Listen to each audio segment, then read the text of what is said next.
Okay students, आज हमारा topic है चैप्टर नंबर 1 क्वाड्रेटिक इक्वेशंस के बारे में।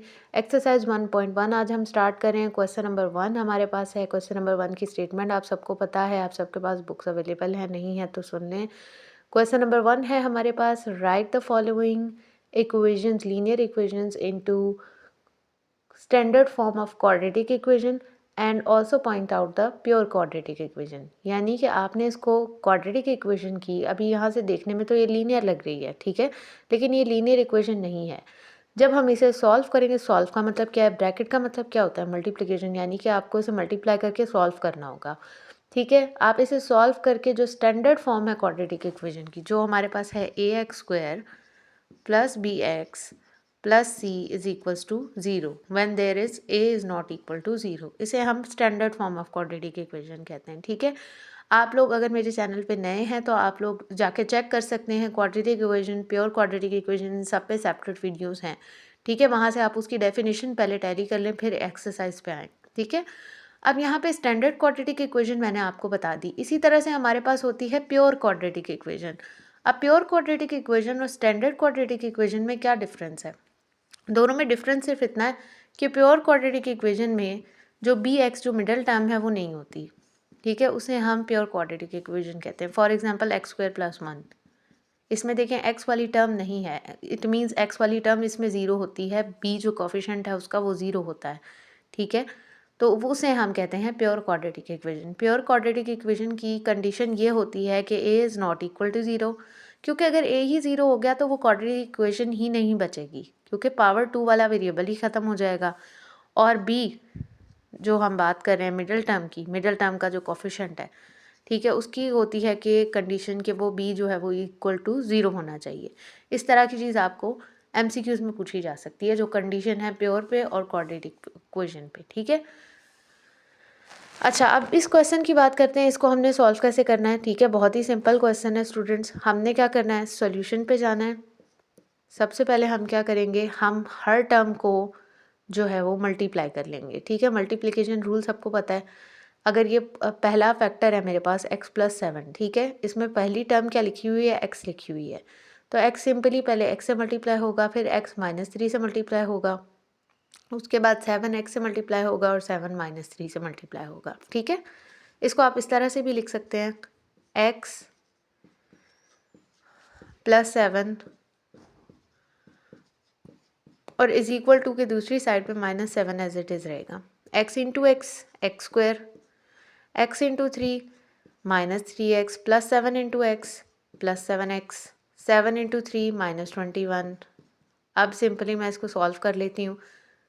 जो टर्म्स लाइक टर्म्स हैं जिन्हें हम प्लस माइनस या कोई भी ऑपरेशन अप्लाई कर सकते हैं। -3x + 7x मेरे पास क्या आ जाएगा, 4x -21 इज इक्वल टू -7। अब आप लोग कहेंगे ये तो स्टैंडर्ड फॉर्म में चेंज हो गया। नो, इस साइड पे ये कांस्टेंट अभी भी रिमेनिंग है, इसको भी आपको इस साइड पे शिफ्ट करना होगा। अब बेसिक रूल आप लोगों को ऑपरेशंस का पता है, यहाँ माइनस हो रहा है, उधर आके ये पॉजिटिव हो जाएगा। +4x -21 + 7 = 0। ठीक है, इन दोनों को मैं सॉल्व करूँगी तो मेरे पास आ जाएगा -14। ये स्टैंडर्ड फॉर्म में मैंने चेंज कर दिया इसको। ठीक है, अब स्टैंडर्ड फॉर्म में चेंज करने के लिए ही कहा था इस क्वेश्चन ने, वो मैंने चेंज कर दिया है। ठीक है, अब उन्होंने पूछा था कि अगर ये प्योर क्वाड्रेटिक इक्वेशन सॉल्व करने के बाद आती है तो वो भी पॉइंट आउट करें। तो ये प्योर क्वाड्रेटिक इक्वेशन नहीं है। क्यों? क्योंकि इसके अंदर जो मिडिल टर्म है वो प्रेजेंट है, यानी कि वो ज़ीरो नहीं है, वो मिसिंग नहीं है। ठीक है, जिसमें मिसिंग आएगी, अब हम हर पार्ट को सॉल्व करेंगे वन बाय वन, जिसमें मिसिंग आएगी हम कह देंगे कि वो प्योर क्वाड्रेटिक इक्वेशन है। ठीक है, यहाँ पे हमारा फर्स्ट पार्ट कंप्लीट हो गया। अब यहाँ पे हमारे पास सेकंड पार्ट है, x² + 4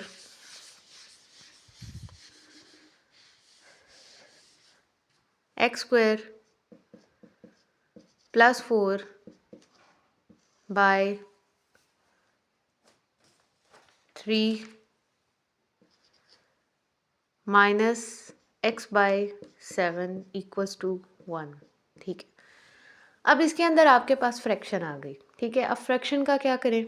फ्रैक्शन का आप सिंपली ये करें, आप सबको पता है जब भी दो फ्रैक्शंस के बीच में प्लस या माइनस का साइन आ जाए, ठीक है, अब इन दोनों के बीच में माइनस का साइन है, ठीक है, तो आप इन्हें मल्टीप्लाई तो नहीं कर सकते। ठीक है, कि न्यूमरेटर को आपने न्यूमरेटर से मल्टीप्लाई करके डिनोमिनेटर को डिनोमिनेटर से मल्टीप्लाई किया और आपने सोल्यूशन निकाल दिया। नहीं, इसमें इस तरह नहीं हो सकता।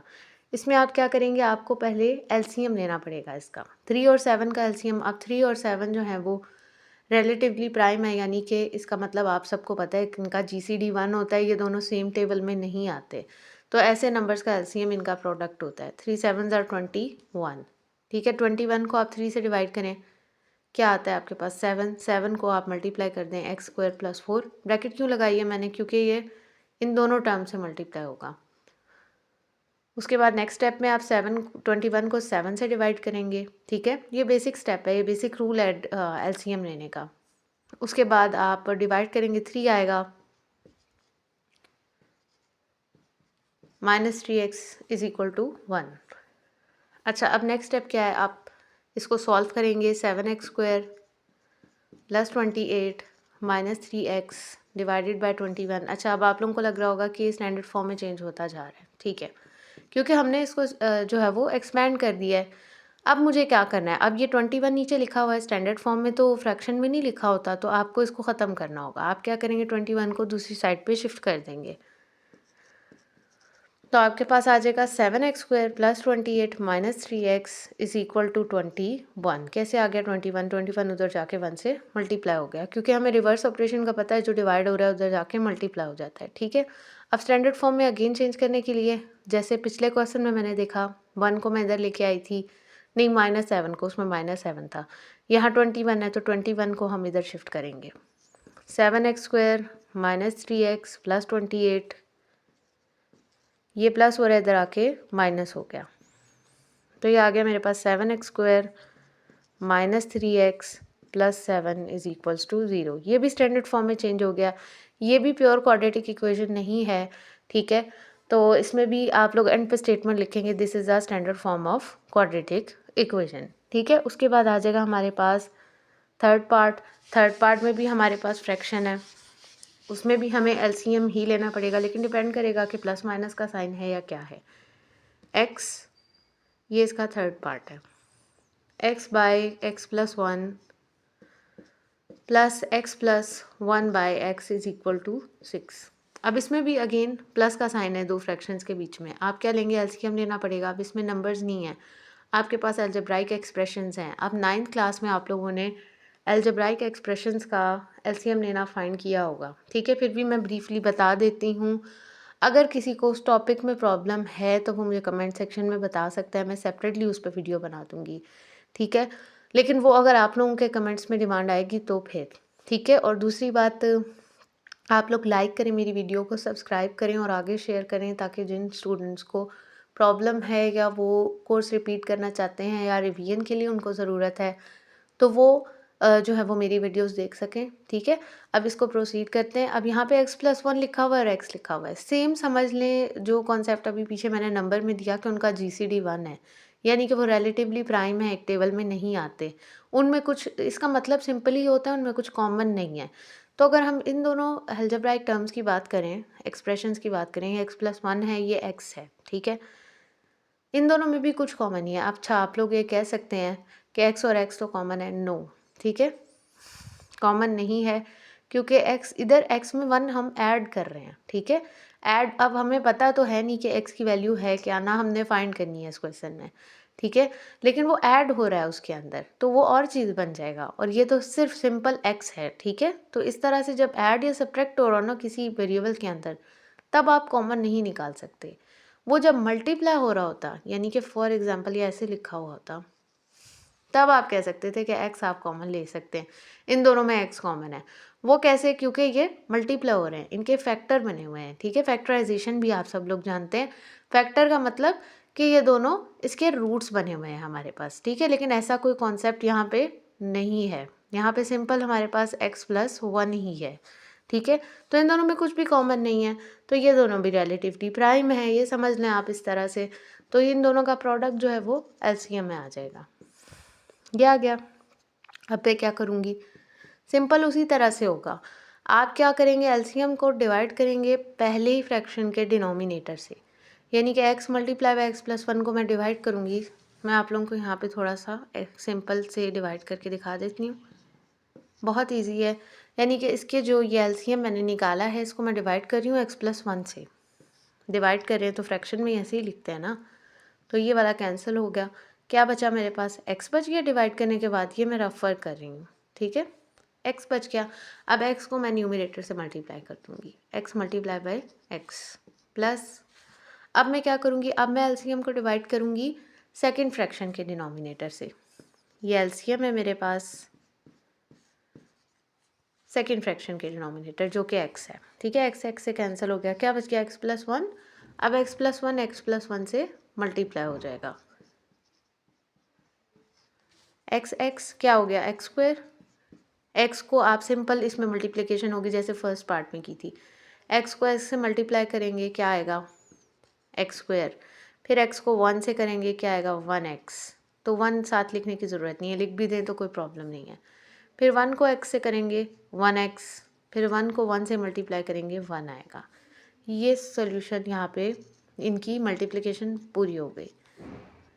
अब x² plus x² 2x², x plus x 2x plus 1 is equal to 6 is equal to by x into x plus 1।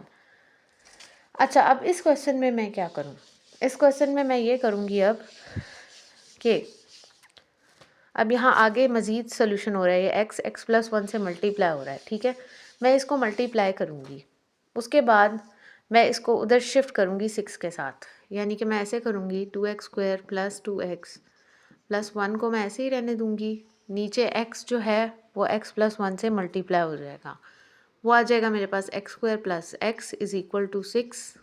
अब सिंपली मुझे तो स्टैंडर्ड फॉर्म चाहिए, मुझे फ्रैक्शन चाहिए ही नहीं। अब क्या होगी, अब ये दोनों टर्म्स जाके 6 से मल्टीप्लाई हो जाएंगी, 2x² plus 2x plus 1 is equal to 6 x² plus x, ये आ गया मेरे पास 6x² प्लस 6x। अब जो ये दोनों टर्म्स हैं, या तो आप इन दोनों को इस साइड पे ले जाएं या फिर इन सबको उधर ले जाएं, आपकी अपनी मर्ज़ी है, ठीक है। मैं क्या कर रही हूँ, मैं ये सारी टर्म्स को इस साइड पे शिफ्ट कर रही हूँ, क्योंकि ये दोनों, इन दोनों के जो कोफिशिएंट्स हैं वो बड़े हैं, ठीक है, इन दोनों के छोटे हैं, इसलिए इन दोनों को मैं उधर शिफ्ट कर रही हूँ। 0 is equal to 6x² minus 2x², मैं लाइक टर्म्स को एक साथ लिख रही हूँ, प्लस 6x, ये प्लस हो रहा है इधर आके माइनस 2x माइनस 1, ठीक है, तो इन दोनों को सब्ट्रैक्ट करेंगे 4x² 4x minus 1 equal to 0। अब इक्वल टू 0 इधर लिखे हैं इधर लिखे, इस बात से कोई फ़र्क नहीं पड़ता, ठीक है। अब ये भी स्टैंडर्ड क्वाड्रेटिक इक्वेशन ही आई है, ये प्योर नहीं है क्योंकि इसके अंदर x वाली टर्म 0 नहीं है, तो इसकी भी एंड पे आप लोग स्टेटमेंट लिखेंगे, this is a standard quadratic equation.